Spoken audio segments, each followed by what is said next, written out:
آج ہم بات کریں گے اسماء حسنہ میں سے 10ویں نمبر کے نام پہ، اور وہ الجبارو۔ الجبار جو ہے یہ قرآن کریم میں ایک مرتبہ آیا ہے، اور یہ عجیب نام ہے۔ اس کا معنی ہے بہت زبردست ذات کو الجبار کہتے ہیں، اور اس کے 3 مفہوم ہیں جبار کے۔ ایک مفہوم اس کا یہ کہ بہت زیادہ عظمت و شان والا، ایسی عظمت و شان، ایسا قہر و غلبہ، یہ ایسا کسی دوسری ذات کو حاصل نہیں ہو سکتا جو اس ذات کو حاصل ہوتا ہے۔ اور ایک معنی یہ ہے کہ یہ گویا کہ جبیرہ سے ہے، مطلب یہ ہے کہ یہ کاموں کو درست کرنے والا، یعنی ٹوٹی ہڈیوں کو جوڑنے والا۔ اور وہ جبار کے علاوہ کوئی نہیں ہے، کیونکہ یہ ہڈی کا ایک عجیب نظام ہے کہ ہڈی جب ٹوٹ جائے تو کوئی دنیا کی طاقت اس کو جوڑ نہیں سکتی۔ یعنی اطباء کا اتفاق ہے اس بات پہ کہ ہڈی کو ہم جوڑتے نہیں ہیں، بلکہ اس کو اپنی جگہ پہ فکس کر کے لگا دیتے ہیں، دیٹس اٹ۔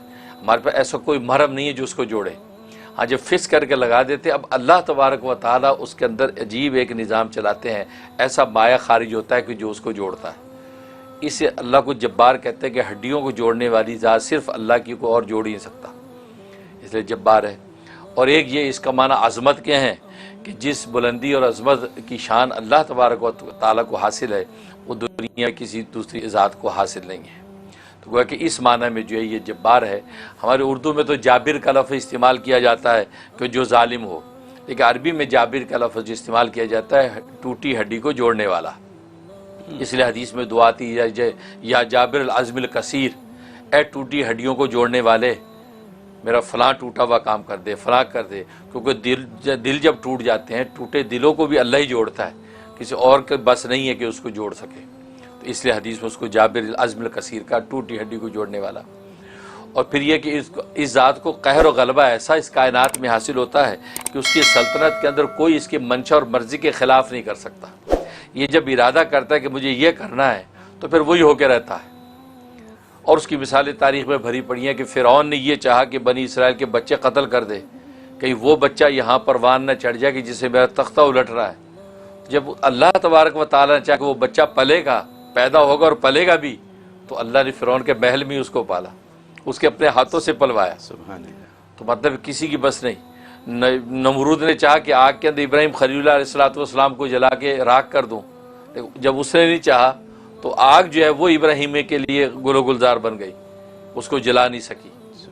تو معلوم یہ ہوا کہ اللہ تبارک و تعالیٰ ایسی جو ہے وہ قہر و غلبے والی ذات ہے کہ اس کے منشا کے بغیر کائنات میں ایک پتہ بھی ہلتا نہیں ہے، اسی کی منشا اور مرضی پہ سارا نظام چلتا ہے۔ تو یہ جبار ذات ہے، اور اس نام کے بڑے فوائد ہیں، جس میں ایک فائدہ یہ ہے کہ اگر انسان یہ چاہتا ہے کہ دشمن کے کسی بھی قسم کے حملے سے محفوظ رہے، اس دشمن کی کسی بھی قسم کی جو ہے سازش سے محفوظ رہے، تو اس کے لیے 216 مرتبہ یا جباروں کا ورد کرے، 216 مرتبہ پابندی سے اس کا ورد کرے، تو کسی قسم کا ظاہری اور باطنی دشمن جو ہے اس پہ حملہ آور نہیں ہو سکتا اور اس کو مغلوب نہیں کر سکتا۔ اللہ تبارک و تعالیٰ اس کو غالب رکھیں گے۔ ایک اس کا یہ فائدہ ہے۔ اور ایک اس کا فائدہ ہے کہ اگر بادشاہ وقت ہے تو بادشاہ وقت اگر اس یا جباروں کا کثرت سے ورد رکھے تو کوئی بھی شخص اس پر غالب نہیں آ سکتا، یہ دوسروں پر غالب رہے گا، کوئی اس پہ غالب نہیں آ سکتا۔ تو کثرت سے یا جباروں کا ورد رکھے یا 1000 مرتبہ روزانہ اس کا ورد کر لیا کرے، تو انشاءاللہ اس بادشاہ کی بادشاہ طول پکڑے گی اور اس کو کوئی مغلوب نہیں کر سکتا۔ یہ اس کا فائدہ۔ اور ایک فائدہ اس کا یہ ہے کہ انسان کا کوئی نقصان ہو گیا ہے، کوئی چیز ایسی چلی گئی ہے کہ جس کا ازالہ سمجھ میں نہیں آ رہا، تو یہ یا جباروں کا ورد کرے، 125 مرتبہ روزانہ کسی ایک نماز کے بعد یا جباروں پڑھے، اول آخر 11 مرتبہ درود ابراہیمی پڑھ کے دعا کرتا رہے، تو جو بھی نقصان ہوا ہے اللہ تبارک و تعالیٰ اس کی تلافی کر دیتے ہیں۔ سبحان اللہ۔ اور ظاہر کہ دنیا میں نقصان ہوتے ہیں اور تلافی بھی ممکن نظر نہیں آتی، تو کیونکہ یہ جبار جبیرہ سے بھی یہ نقصان کی تلافی کرنے والی ذات ہے جبار، تو یہ اس کی وجہ سے اس کو فائدہ ہوگا۔ اور ایک فائدہ یہ ہے کہ انسان جو یہ چاہتا ہے کہ لوگ میری غیبت نہ کریں، میری بدگوئی نہ کریں، میری برائیاں نہ کریں، بیک بائٹنگ نہ کریں، تو وہ اس سے کیسے بچیں؟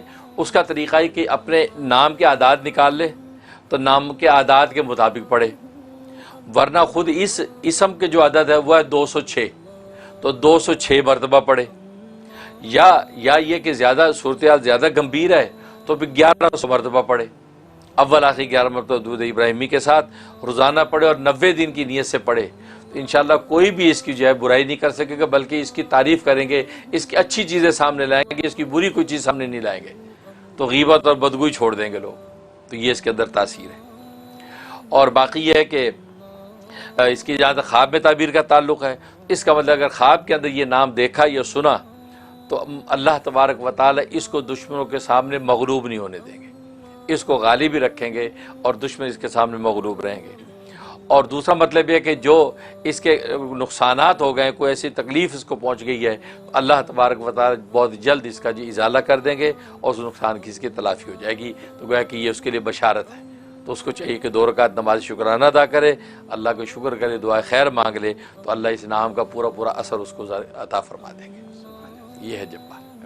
حضرت ایک تو یہ آپ نے فرمایا کہ یہ گوند کا کام کرتا ہے ہڈیوں کو جوڑنے کے لیے. بالکل یہی بات ہے نا، گلو. صحیح بات. یہی ہے گلو، کیونکہ اور کوئی گلو ہے نہیں دنیا میں، پیدا ہی نہیں ہو سکا. بالکل حقیقت. تو یہ ایک ایسا یہ پڑھنے سے ایسی اس کی تعبیر ہے کہ گلو کا کام کر جاتا ہے. بہرحال ایک یہ دوسرے، آج آپ نے پھر عمران خان کو بڑی اچھی رائے دے دی کہ 206 دفعہ پڑھ لیں یا 1100 دفعہ پڑھ لیں یا ایسے پڑھ لیں تو مطلب ان کی حکومت جو ہے یہ اچھی چلے گی اور غالب رہیں گے. ٹرمپ بھی پڑھ لے. ٹرمپ بھی پڑھ لے. ٹرمپ کو تو کلمہ پڑھنا پڑے گا پہلے. نہیں، ذکر کے لیے تو کچھ بھی ذکر کر سکتا ہے. بہت خوب. اچھا، تو یہ بات ہے، ٹھیک ہے.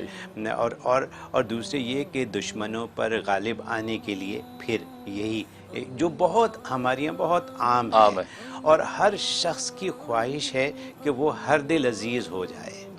اور یہاں اس میں یہ تاثیر ہے کہ ہر دل عزیز یعنی لوگ بیک بائٹنگ چھوڑ دیتے ہیں، برائیاں چھوڑ دیتے ہیں، تو آپ کی شخصیت نمایاں ہو جاتی ہے اور بہتر ہو جاتی ہے.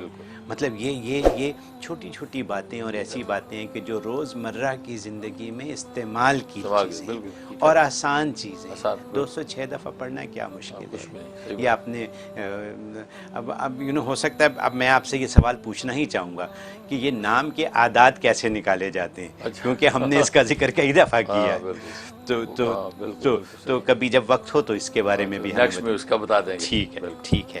تو یہ جو سلسلے ہیں ناموں کے، الجبار، تو یہ ایک ایسی چیز ہے کہ جو ہماری زندگی کو آسان کرنے کے لیے اللہ کا صرف نام لینے کی ضرورت ہے. اور یہ عبادت کی عبادت ہے، ثواب کا ثواب ہے. یہی بات ہے. بہت شکریہ. ایسی باتیں مطلب میں تو یہی کہتا ہوں ہر دفعہ سننے کو نہیں ملتی ہیں، پڑھنے کو نہیں ملتی. یہ ہمارا کشکول معرفت میں ایسی باتیں ہو جاتی ہیں کہ جو بڑی کارآمد ہے، ہم سب کے لیے کارآمد ہے، ہر ایک کے لیے. بہت نوازش.